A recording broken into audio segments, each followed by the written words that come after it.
In AutoCAD 2021, we've added a new drawing history feature, providing automatic insights right within the drawing to see the evolution of your work. Let's say you just got back from a meeting with a client to get feedback on some recent work. When you open the file, you're immediately notified that the drawing's been updated. You can enter a compare state to view the differences between the current version with the last one that you saved.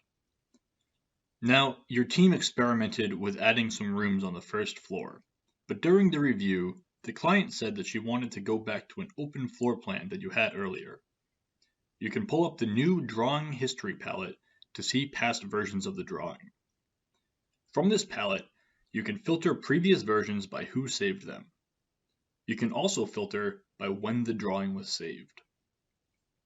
This looks like the right plan. From the History palette, you can choose to compare this past version with the current drawing.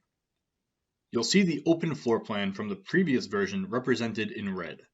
Let's turn off visibility for the previous version so you can select the new geometry and erase it. When you turn the previous version back on, it will show the open floor plan. You can use the import feature to bring this geometry into the current drawing.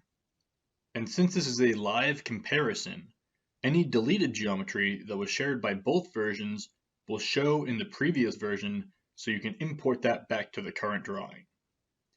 So now the open floor plan is restored. One benefit here is that the geometry that you import will automatically be added to the correct layer based on the layer from the previous version.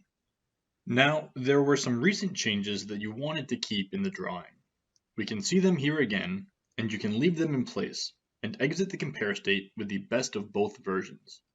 What's best is that we did this without having to save or manage separate file versions. So with drawing history, you can get insight into the evolution of your work easier than ever before.